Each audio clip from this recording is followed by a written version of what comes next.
રાજકોટ મહાનગરપાલિકા દ્વારા શહેરમાં ગેરકાયદેસર દબાણો દૂર કરવા મેગા ડિમોલિશન કામગીરી શરૂ કરવામાં આવી છે। સોમવારની વહેલી સવારથી હાથ ધરાયેલી કાર્યવાહી પહેલા અધિકારીઓએ સ્થળ પર જઈને દબાણકારોને મૌખિક ચેતવણી આપી હતી। ત્યારબાદ આશરે 700 જેટલા લોકોએ આજી નદીના પટમાં બનાવેલા પોતાના આવાસ અને દુકાનો સ્વયંભૂ ખાલી કર્યા હતા। ઘર ખાલી કરતા પહેલા કેટલાક લોકોએ દિવાલો પર ઇમોશનલ લખાણો અને રડતા ઇમોજી ચિત્રી પોતાના દુઃખની અભિવ્યક્તિ પણ કરી હતી। રાજકોટ મહાનગરપાલિકા દ્વારા ઇતિહાસનું સૌથી મોટું ડિમોલેશન છે તે કરવામાં આવી રહ્યું છે ને ત્યારે આપને હું મારી પાછળના જે દ્રશ્યો બતાવી રહ્યો છું જોઈ શકાય છે કે અનેક લોકો કે જેમણે ગેરકાયદેસર દબાણો કર્યા હતા અને વર્ષોથી આ વિસ્તારમાં રહેતા હતા તે લોકો સ્વયં પોતાનું ઘર છે તે ખાલી કરીને જતા રહ્યા છે। કેમેરામેનને વિનંતી કરીશ કે તે આ ઇમોટિકન્સ બતાવે। લોકો છે તે પોતાનું ઘર તો ખાલી કરીને જતા રહ્યા છે, પોતે ગેરકાયદેસર દબાણ કર્યું હતું તે પણ લોકો માની રહ્યા છે। ત્યારે આ પ્રકારના રડતા હોય તે પ્રકારના ઇમોટિકન્સ છે તે બતાવવામાં આવ્યા છે। સાથોસાથ અહીંયા લખવામાં આવ્યું છે કે તમારા રિવરફ્રન્ટને આગ લાગે આ પ્રકારના લખાણો છે તે પણ લખવામાં આવ્યા છે। સાથોસાથ અમારો આત્મા રખડે છે આ પ્રકારના ઇમોશનલ જે લખાણો છે તે પણ લખવામાં આવે છે। નગરપાલિકાનો દાવો છે કે તેમના દ્વારા વૈકલ્પિક વ્યવસ્થા છે તે કરવામાં આવી છે।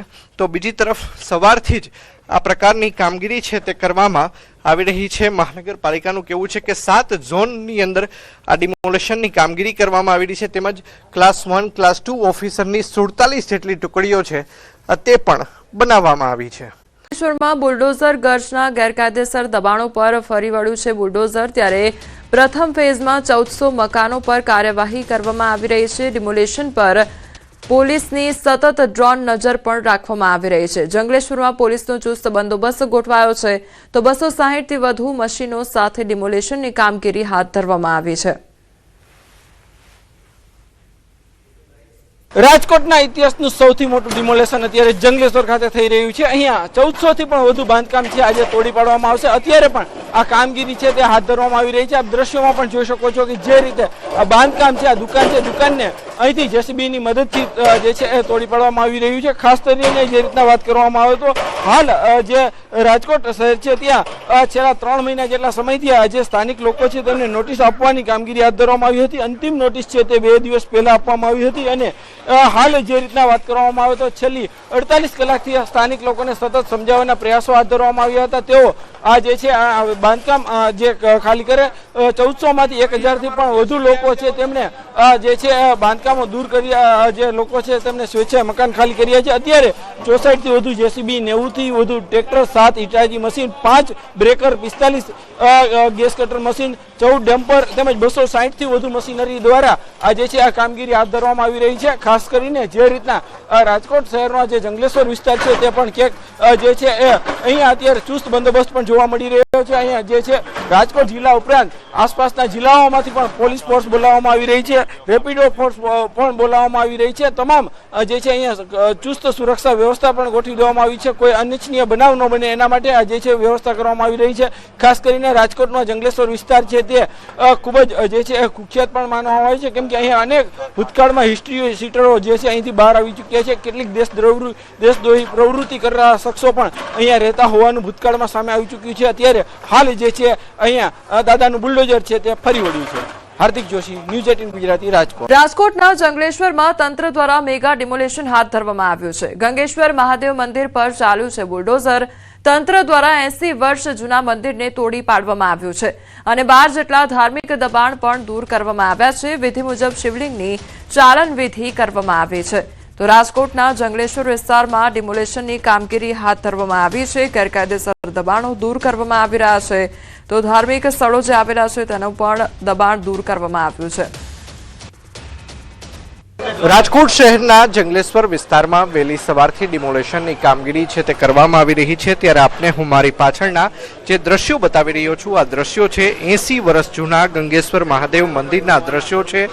વહેલી સવારથી જે ગેરકાયદેસર દબાણો ઉપર બુલડોઝર ફરી વળ્યું છે તેમાં 12 જેટલા જે ધાર્મિક સ્થળો છે તેના પણ દબાણો છે તે દૂર કરવામાં આવ્યા છે। આપ અત્યારે જે ગર્ભગૃહના દ્રશ્યો જોઈ રહ્યા છો આ ગર્ભગૃહમાં નિયમિત જે બ્રહ્મદેવો છે તેમના દ્વારા રુદ્ર સૂક્તથી ભગવાન રુદ્ર ઉપર જલાભિષેક છે તેમજ જુદા જુદા દ્રવ્યોથી અભિષેક કરવામાં આવતો હોય છે, પરંતુ જે તમામ ગેરકાયદેસર દબાણો દૂર કરવાની કામગીરી કરવામાં આવી રહી છે ત્યારે અહીંના ભૂદેવો આપણી સાથે છે. આપણે તેમની સાથે વાતચીત કરીશું કે આખરે આ ગંગેશ્વર મહાદેવ છે તે કેટલા વર્ષથી અહીંયા વિરાજમાન હતા, શું કહેશો? ગંગેશ્વર મહાદેવ અહીંયા આજે અમે વિધિ વિધાન કરવા માટે આવ્યા છીએ અને 80-90 વર્ષ જૂનું મંદિર છે અને અત્યારે અમારા ભક્તિનગર પીઆઈ સાહેબ અને તંત્ર દ્વારા અને આ લતાવાસીઓના સાથ સહકાર દ્વારા આ દાદાનું મંદિર પાછું ભવ્યાથી ભવ્ય બીજી જગ્યાએ બની શકે એના માટે ચાલન વિધિ કરી અને પ્રાણશક્તિ કળશમાં લઈ પ્રસ્થાપિત કરવા માટે અમારા યજમાન પરિવાર ઘનશ્યામભાઈ મહેતા પણ આજે બિરાજમાન છે. એમનો કહેવાનો થયો કે ભગવાનને પાછા પુનઃ પ્રસ્થાપિત કરવા છે, કારણ કે અહીંયાથી શિવલિંગને તો પાછી પ્રસ્થાપિત આપણે કરવી પડે, તો એ જ રીતે પાછું ભવ્ય મંદિર બની શકશે એવું આજે આ મંદિરના આપણે કાયદેસર તો એવું પણ કીધું છે કે કોઈ મંદિર જૂનું થઈ ગયું હોય તો એનો જીર્ણોદ્ધાર કરીએ, તો એવી રીતે પાછું અહીંયાથી એવું માનસી કે દાદાની ઈચ્છા નવા મંદિરમાં બેસવાની હશે, તો એ રીતે વિધિ વિધાનથી આજે પરમાત્માનું આજે સ્થાન સંગ્રહ થઈ શકશે. અહીંયા તો યજમાન પરિવાર પણ આપણી સાથે છે. શું કહેશો, દાદાની અંદર લોકો કેટલી આસ્થા ધરાવે છે? ખાસ કરીને મુસ્લિમ કોમ્યુનિટી ધરાવતો વિસ્તાર છે, તેમ છતાં મુસ્લિમો પણ અહીંયા માનતા હતા, હિન્દુઓ પણ માનતા હતા, શું કહેશો? બધા સાથે માનતા હતા. 18 વર્ણનું ધર્મ બધા માટે સરખું. ખાસ કરીને દાદાને અહીંયાથી અન્ય જગ્યાએ સ્થળાંતરિત કરવામાં આવે છે, કયા પ્રકારની લાગણી છે, અંદરથી શું થઈ રહ્યું છે? અંદરથી ખુશીનો માહોલ છે. અંદરથી જવા માટે દાદાને લઈ જાય છે અમારા ઘરે અત્યારે. અહીંયાથી પછી પુનઃ નવું નિર્માણ મંદિર બનાવી ચાલન વિધિ છે તે કરવામાં આવ્યું છે ને જે દાદાની જે શક્તિ હતી, જે શક્તિપુંજ છે તેને ખાસ કરીને કળશની અંદર સ્થાપિત કરી લેવામાં આવ્યું છે અને નિયમિત આ પરિવાર છે, મહેતા પરિવાર, તેના દ્વારા જે કળશની છે તે પૂજન અર્ચન કરવામાં આવશે ને થોડા જ દિવસોની અંદર ફરીથી પ્રક્ષાલન વિધિ કરવામાં આવશે ને ત્યારબાદ નવું મંદિરનું નિર્માણ છે તે પણ કરવામાં આવશે. અંકિત પોપટ, ન્યૂઝ 18 ગુજરાતી, રાજકોટ. 24 કલાક કમોસમી વરસાદની આગાહી કરવામાં આવી છે. હવામાન વિભાગ દ્વારા આગાહી કરવામાં આવી છે જામનગર અને મોરબીમાં વરસાદ વરસી શકે છે. સાબરકાંઠા, અરવલ્લી, મહીસાગરમાં વરસાદની આગાહી કરવામાં આવી છે, તો છોટાઉદેપુર, નર્મદા, તાપી, ભરૂચ, સુરતમાં હળવો વરસાદ વરસી શકે છે. 24 કલાકમાં તાપમાન બાદ 2 ડિગ્રીનો ઘટાડો પણ થશે, તો રાજકોટ, અમરેલીમાં સામાન્યથી વધુ તાપમાન નોંધાયું છે. आज का दिन 23 फरवरी जो है आइसोलेटेड प्लेसेस में लाइट रेन और थंडर शावर का हम पूर्वानुमान दे रहे हैं. इसमें बहुत सौराष्ट्र कच्छ और हमारा गुजरात दोनों क्षेत्र में ही आइसोलेटेड रेन का और थंडर शावर के साथ संभावना है. इसमें जो सौराष्ट्र कच्छ में डिस्ट्रिक्ट आ रहे हैं, 2 डिस्ट्रिक्ट हम दे रहे हैं, मेनली जामनगर और मोरबी के लिए दे रहे हैं. और जो गुजरात रीजन में साबरकांठा, अरावली, महिसागर, छोटाउदेपुर, नर्मदा, तापी और जो भरूच, सूरत के लिए हम लोग दिए हैं. और उसके आगे 24 फरवरी से लेकर 1 मार्च तक मौसम आमतौर पर शुष्क रहने का पूर्वानुमान है. और जो लघुत्तम तापमान इसमें अगले 24 घंटा में 2 से 3 डिग्री सेंटीग्रेड फॉल होने का संभावना रहेगा. उसके आगे कोई बड़ा बदलाव नहीं रहेगा. તો સાબરકાંઠા જિલ્લામાં અચાનક વાતાવરણમાં પલટો આવ્યો છે. વહેલી સવારથી જિલ્લામાં વાદળછાયું વાતાવરણ છવાયું છે. અચાનક વાતાવરણમાં પલટો આવતા ખેડૂતો ચિંતાતુર બન્યા. ઘઉં, બટાકા, રાઈ, ચણા અને શાકભાજી સહિતના પાકને નુકસાન જવાની ભીતિ સેવાઈ રહી છે. અરવલ્લી જિલ્લામાં અચાનક વાતાવરણમાં પલટો જોવા મળ્યો છે. ધનસુરા પંથકમાં સિસ્ટમ સક્રિય થતા વરસાદી છાંટા પડ્યા હતા, જ્યારે મોડાસા શહેર સહિત આસપાસના વિસ્તારોમાં વાદળછાયું વાતાવરણ છવાયું છે.